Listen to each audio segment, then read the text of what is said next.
Introduction to CMAQ Training, Lecture number 3, CMAQ Modules. In this lecture, we will go over various CMAQ modules and give a brief introduction to the concept behind each module. First one is ICON. ICON is the CMAQ initial conditions preprocessor.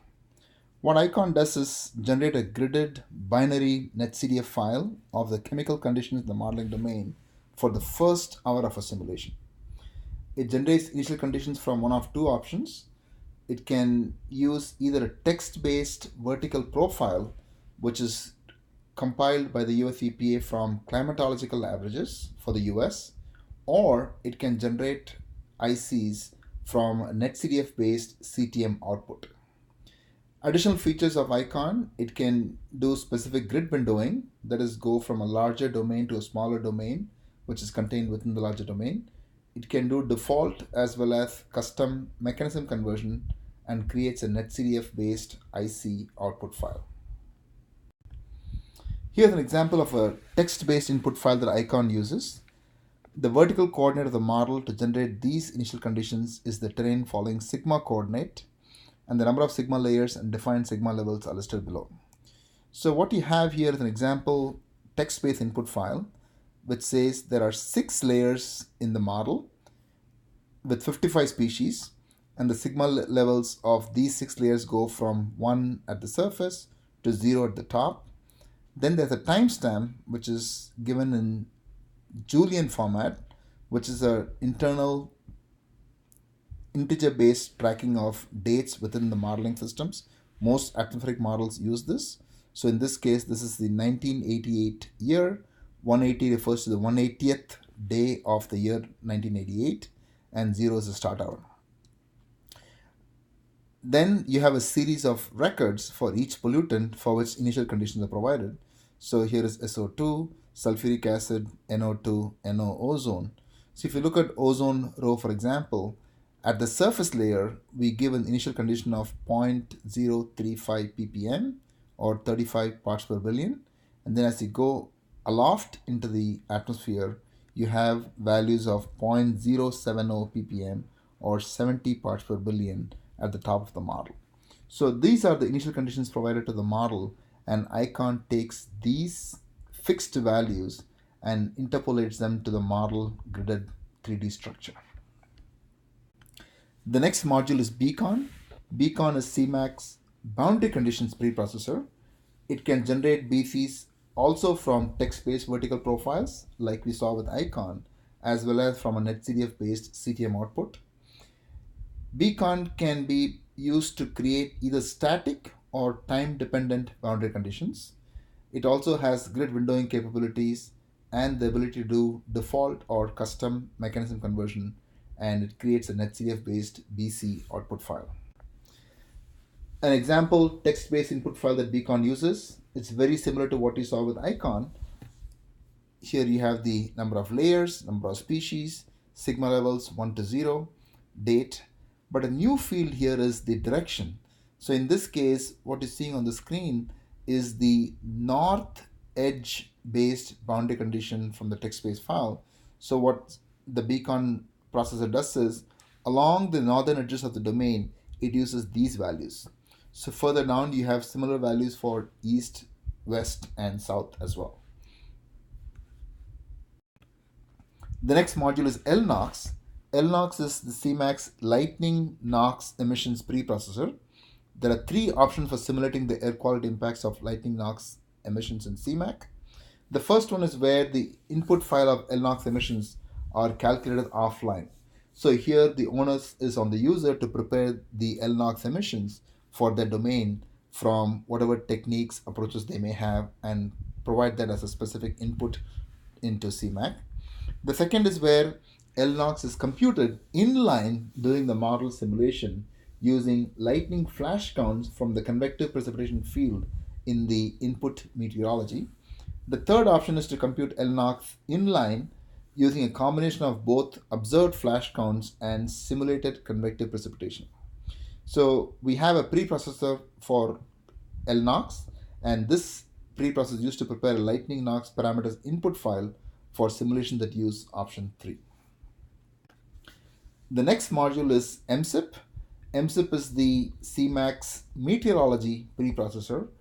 It takes outputs from either MM5 or WRF and creates 3D as well as 2D NetCDF meta inputs. MSIP optionally reads MM5 terrain files for calculation of land use based KV or vertical diffusivity in CMAQ. MSIP outputs can also be used with smoke for emissions modeling. So what this refers to is there are specific emissions sectors that are dependent on ambient meteorology, and one needs to provide the same WRF-based meteorological outputs processed through MSIP to modulate the emissions based upon ambient meteorology. Some examples of these are on-road mobile emissions, where the vehicular emissions are dependent on ambient temperature and relative humidity.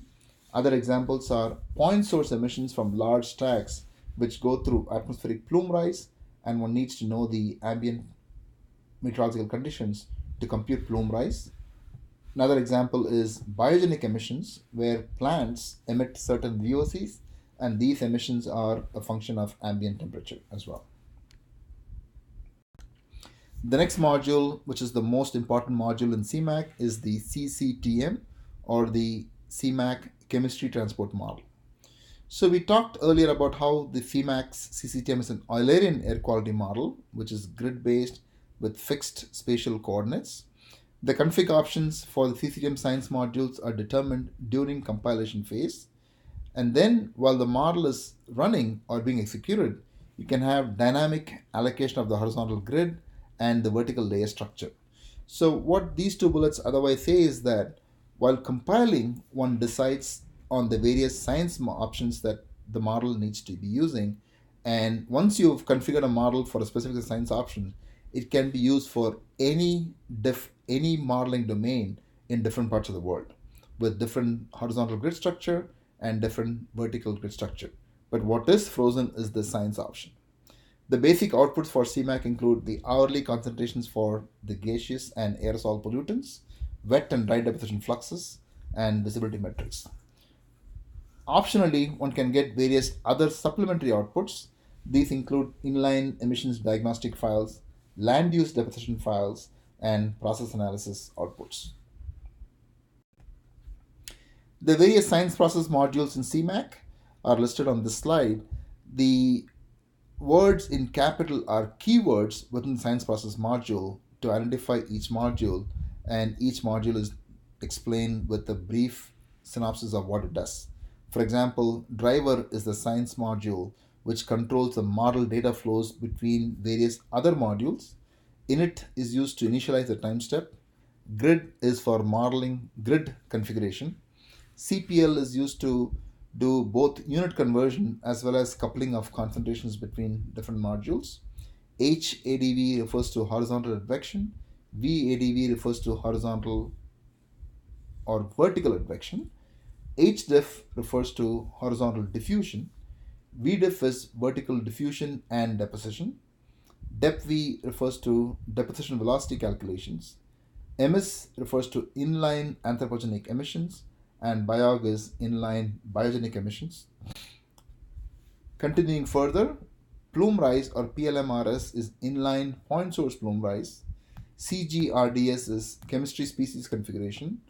PHOT is photolysis rate calculations. Gas is gas phase chemistry. Cloud is aqueous phase chemistry and cloud mixing. Aero is aerosol dynamics and size distributions. And util is a collection of various miscellaneous subroutines. We'll talk about how CMAQ deals with particulate matter. So note that PM is not a single pollutant in the atmosphere. It's rather a mix of multiple components which are small enough. We call them as particulate matter. We'll talk about how CMAQ treats PM. The particle size distribution in CMAQ is represented as the superposition of three log normal modes or subdistributions. These are referred to as Aitken mode, which refers to the smallest particles up to 0.1 microns, or what is now being called as ultrafine PM. This is typically used for representing fresh particles when they are emitted from any source. Then the second mode is accumulation mode, which goes from zero point 0.1 to 2.5 microns, and this is typically used to represent aged particles.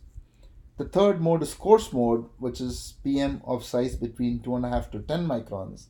And when one says PM10, is the sum of all three modes above. That is the Aitken mode up to 0.1 microns, accumulation mode from 0.1 to 2.5 microns, and coarse mode 2.5 to 10 microns. So when one talks about PM2.5, which is one of the largest health risk pollutants from air pollution, that refers to the sum of Aitken mode plus accumulation mode. For each mode, CMAQ predicts the various chemical components of PM2.5. So there are primary PM components which are directly emitted, and these include organics, elemental carbon, and crustal. Then secondary is that component of PM2.5 that is formed due to various atmospheric processes. These include sulfate, nitrate, ammonium, organic aerosol, which could be both man-made or anthropogenic, and biogenic or from trees. In addition, CMAQ in its PM treatment also provides particle number, total surface area, and total mass, and the plot here shows how CMAQ represents the three modes as log normal subdistributions. More details about this PM treatment in CMAQ is available in this reference by Binkowski. CCM inline options. So when one says inline, it basically refers to the concept of incorporating a specific emissions or other process as the model is running. That's what is referred to as inline. That is a specific process that is implemented during the execution of the CCTM model. There are various emissions processes which could be done inline within CCTM. These include estimation of biogenic emissions, sea salt emissions, windblown dust, lightning knocks, and plume rise. Then the other process that can be done inline is deposition velocities, then photolysis, surface owner interaction, and bidirectional flux for both ammonia and mercury. We'll talk about CCM inline options for emissions, biogenic. So biogenic is where if you turn on this particular feature while executing the CCTM, it computes the biogenic emissions, but one needs to have additional inputs before one can turn this on, and these include a land use dataset that is being gridded for the modeling domain and is provided in the NetCDF format, speciation profile for biogenic VOCs, and then NetCDF file formatted season switch file for final as well as initial freeze dates in each grid cell. Sea salt is the second emissions type that can be estimated within the inline approach of CCTM. Sea salt option is turned on, then the model computes PM emissions from open ocean and surf zone. But to use this, one needs to create a NetCDF formatted ocean file with the percent of each grid cell that is covered by open ocean or surf zone. By default, this feature is always on and it cannot be turned off for any model application. Continuing with emissions, the third one is windblown dust. This is where we compute dust emissions from wind-based erosion. And again, to use this, there are additional input data requirements, land use data from BELD in a NetCDF file format that has been gridded to the modeling domain, and an optional NetCDF formatted map of crop planting and harvesting dates. The next emission that can be done inline is lightning knocks, where one can compute NO emissions from lightning flashes. It also has additional input requirements. There's a NetCDF lightning parameters file generated by the program Lightning 2D Data. Then monthly flash counts from the National Lightning Detection Network for the 12-kilometer CONUS. The CMAS Center has multiple years of monthly flash counts available, and if one needs data beyond these years, please contact CMAS. The model can also input gridded 3D lightning knocks emissions in lieu of computing these inline. Moving on from emissions, we look at deposition, specifically how to compute deposition velocities. If you turn this on, The CCTM computes deposition velocities at the chemistry time step intervals, and unlike the emissions options that we discussed in the previous two slides, using deposition velocity inline has no additional input data requirement. It's usually enabled by default. The next process is surface Hono interaction, which includes the heterogeneous Hono formation reaction on ground surfaces. And like deposition velocities, this also is enabled by default, and there are no other input data requirements. The next one is bidirectional flux for ammonia and mercury, where one can compute the re-emissions of ammonia and mercury from land and water surfaces. And this one requires additional inputs, such as for ammonia bidi, one needs the crop distributions in HCDF format, soil properties, fertilizer conditions, and soil initial condition files. For the mercury bidi option, there are no other inputs needed. The final inline option is for the photolysis process. So what this refers to is the fact that many chemical reactions in the atmosphere are initiated by the photodissociation of numerous trace gases. These photodissociative reactions are responsible for most of the smog buildup that are detrimental to both humans and plants. To accurately model and predict the effects of air pollution, good photodissociation reaction rates or photolysis rate estimates must be made. Photodissociation is the conversion of solar radiation into chemical energy to activate and dissociate chemical species. Examples of species that photodissociate include many important trace constituents of troposphere, such as NO2, ozone, formaldehyde, acetaldehyde, HONO, the NO3 radical, and the peroxide radical. The simulation accuracy of the entire chemical system is highly dependent on the accuracy of photolysis rates, which are the primary sources of radicals in the troposphere. So CMAQ uses the inline option for calculating photolysis rates by solving the radiator transfer equation for the needed actinic fluxes. This solution needs met conditions and predicted concentration at the current time step to determine both extinction and scattering. So the model looks for various other meteorological inputs such as clouds and the scattering and extinction of aerosols. Aerosol species have refractive indices that depend on wavelength. When one uses the inline option for photolysis, the model also produces new photolysis output files, diagnostic output files.